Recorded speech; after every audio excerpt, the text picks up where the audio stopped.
নমস্কার বন্ধুরা, সোমাদির রান্নাঘরে সবাইকে জানাই জন্মাষ্টমী উপলক্ষে আগাম শুভেচ্ছা ও ভালোবাসা। আজ আমি শেয়ার করতে চলেছি জন্মাষ্টমী স্পেশাল তিলের নাড়ু। জন্মাষ্টমী হোক বা যে কোনো পূজাতে ভোগ নিবেদন করতে বাইরের দোকানে না কিনে বাড়িতেই যদি এইভাবে খুব সহজেই বানিয়ে ফেলা যায় তাহলে কেমন হয়, তার জন্য সম্পূর্ণ ভিডিওটি দেখতে হবে। আমার চ্যানেলের নতুন বন্ধুদের কাছে অনুরোধ, চ্যানেলটিকে সাবস্ক্রাইব করে পাশে থাকা বেল আইকনটি প্রেস করবেন, যাতে আমার সমস্ত রান্নার নোটিফিকেশন সবার আগে আপনাদের কাছে পৌঁছে যায়। আর ফেসবুক বন্ধুদের কাছে অনুরোধ, পেজটিকে ফলো করার জন্য। চলুন দেখে নেওয়া যাক রেসিপিটি। তিলের নাড়ু বানানোর জন্য এখানে আমি 200 গ্রাম সাদা তিল নিয়ে নিয়েছি, আর নিয়েছি গুড় 200 গ্রাম, ফ্রোজেন করা নারকেল কুড়ো নিয়েছি, এখানে আমি 1 প্যাকেট নিয়েছি, আর নিয়েছি হাফ চামচ গোলমরিচ আর হাফ চামচ ছোট এলাচের গুঁড়ো। এখন একটা কড়া বসিয়ে নিয়েছি। এবার তিলগুলো আমি এই কড়ার মধ্যে দিয়ে শুকনো খোলায় ভেজে নেব। এইভাবে লো ফ্লেমে সময় নিয়ে ভাজতে হবে, যাতে না লাল হয়ে যায়, তখন নাড়ু দেখতে ভালো লাগবে না। তিলগুলো আমার ভাজা হয়ে গেছে, আমি 10 মিনিটের মতো লো ফ্লেমে ভেজে নিয়েছি। এবার নামিয়ে নেব। আবারও কড়া বসিয়ে নিয়েছি। এবার সমস্ত গুড়টা কড়ার মধ্যে দিয়ে দেব। কড়ার মধ্যে দিয়ে খুব ভালো করে গুড়টা জাল করে নিতে হবে। এবার বাটি ধুয়ে অল্প একটু জল দিয়ে দেব।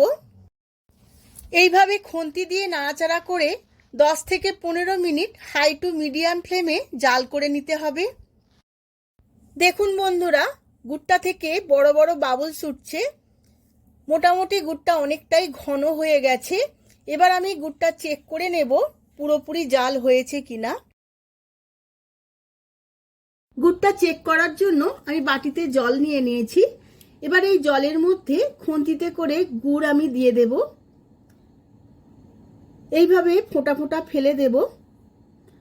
দেখুন বন্ধুরা, গুড়টা নিচে খুব ভালোভাবে জমে যাচ্ছে, তার মানে আমার গুড়টা রেডি হয়ে গেছে নাড়ুর জন্য।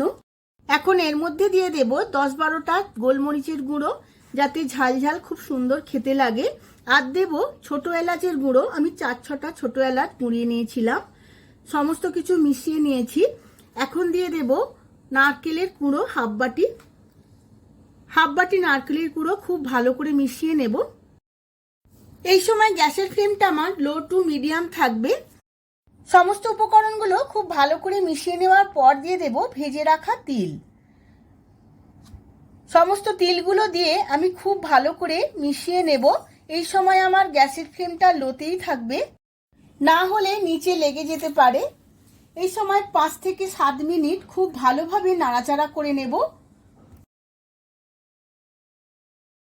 তিলের নাড়ুর পাকটা ঢালার জন্য একটা প্লেটের মধ্যে অল্প একটু ঘি মাখিয়ে নিচ্ছি, যাতে পাকটা এর মধ্যে এঁটে না যায়। নাড়ুর পাকটা একদম রেডি হয়ে গেছে। এবার প্লেটের মধ্যে ঢেলে নেব। পরিমাণ মতো গুড় আর পরিমাণ মতো তিল থাকলে একদম পারফেক্ট তিলের নাড়ু তৈরি হয়। এবার গরম গরম অবস্থাতে আমাকে গড়ে নিতে হবে নাড়ুগুলো। হাতের তেলের মধ্যে একটু ঘি মাখিয়ে নেব, আর গরম অবস্থাতে এইভাবে পাকিয়ে নিতে হবে। এইভাবে দুটো হাতের তেলোতে করে গোল গোল করে নিতে হবে। এই সময় খুবই হাতে গরম লাগবে, কিন্তু তাও গরম গরম অবস্থাতেই গোল করে নিতে হবে। দেখুন বন্ধুরা, একটা নাড়ু হয়ে গেল। আবারও একটা দেখিয়ে দিচ্ছি। এইভাবে হাতে করে মুঠো করে প্রথমে এইভাবে গোল করতে হবে। এবার দুটো হাতের তালুতে করে চেপে চেপে গোল করতে হবে। খুব তাড়াতাড়ি না করলে একটু ঠান্ডা হয়ে গেলে নাড়ু আর পাকানো যাবে না, তাই খুব গরম অবস্থাতেই পাকাতে হবে। এইভাবেই আমি সমস্ত তিলের নাড়ুগুলো গোল গোল করে পাকিয়ে নেব। তিলের নাড়ু একদম রেডি। আমি গোপালের ভোগের জন্য থালাতে নিয়ে নিয়েছি। আপনারাও এইভাবে বাড়িতে একবার বানিয়ে ফেলুন আর ভগবানকে নিবেদন করুন। ভিডিওটি যদি ভালো লেগে থাকে ভিডিওটিতে প্রচুর প্রচুর লাইক শেয়ার কমেন্ট করবেন। আজ তাহলে আসি, আবার দেখা হবে পরবর্তী ভিডিওতে। ধন্যবাদ।